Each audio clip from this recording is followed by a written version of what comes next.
এনেকে শিলবোৰ ওলাই পৰিছে। ইয়াৰ পৰা চাওক আপোনালোকে,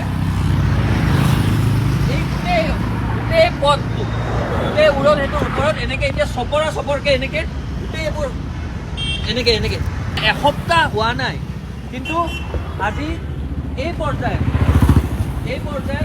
আগলৈ চাওক, অকণমান ঠাই নহয়, গোটেই ব্ৰিজখনৰে প্ৰায়ভাগ ঠাই এনেকুৱা ধৰণে হৈছে। চাওক ইয়াতে চাওকচোন, প্ৰায় ৩-৪ ইঞ্চি তললৈকে গৈছে।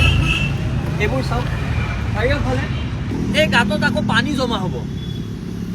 মানে চৰকাৰখনে অকল ঢাল ঢোল বজাই উৰণ সেতু বনাব, তাতে কাৰো আপত্তি নাই, কিন্তু কামটো উৎকৃষ্ট মানৰ হ'ব লাগে।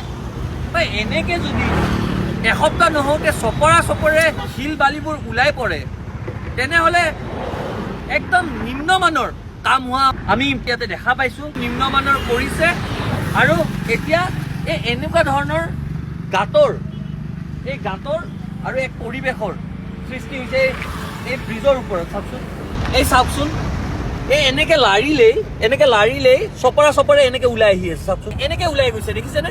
এনেকে ওলাই গ'ল। এনেকে কাম কৰিলে হ'ব নেকি? অনুপম আৰু গৌতম কনষ্ট্ৰাকশ্যনৰ যিসমূহ কৰ্তৃপক্ষ, এই কামসমূহ ফাঁকি মাৰি কৰিছে নেকি? লৰা ধপৰা ইমান স্পীডত তেওঁলোকে উদ্ধৰণ কৰিব লাগে কৰিলে, কিন্তু কামসমূহ কি পৰ্যায়ত কৰিলে? চাওকচোন, এনেকে ওলাই গৈছে, চপৰে ঘঁহিছে। এইফালে চাওকচোন, এইবোৰ চাওক, এনেকে এই গাঁতৰ সৃষ্টি হৈছে। চানমাৰী উৰণ সেতুৰে যিসমূহ দুচকীয়া বাহন আহে, বাইক স্কুটিবোৰ আহে, সাৱধান হওক। কাৰণ কিয়, এই যোনটো লেয়াৰ আপোনালোকক দেখাইছো, এই যোনটো লেয়াৰ ওলাই আহিছে ব্ৰিজৰ পৰা, এই লেয়াৰত যদি আপোনাৰ স্কুটি বা বাইকৰ চকা শ্লিপ হ'বলগীয়া হয়, তেনেহ'লে ইয়াতে কিন্তু সাংঘাতিক ভয়ংকৰ দুৰ্ঘটনা সংঘটিত হ'ব পৰা সম্ভাৱনা আছে। সেইকাৰণে এই উৰণ সেতুৰে যিসকল দুচকীয়া বাহন পাৰ হৈ যাব, তেওঁলোকে সাৱধান হওক আৰু লাহে চলাওক। কাৰণ কিয়, কামসমূহ অকল কৰিব লাগে কাৰণে কৰাৰ দৰে আমাৰ পৰিলক্ষিত হৈছে। কাৰণ কি, এসপ্তাহ হোৱা নাই মুকলি কৰা, এনেকে যদি চপৰে শিলবোৰ ওলাই আহে, এই ব্ৰিজৰ ওপৰত এনেকে গাঁতৰ সৃষ্টি হয়, পানী জমা হয়, তেনেহ'লে আমাৰ ৰাইজৰ ধনেৰে নিৰ্মাণ কৰা এখন সেতু, উৰণ সেতু, উন্নয়নৰ পৰিপন্থী আমি নহয়।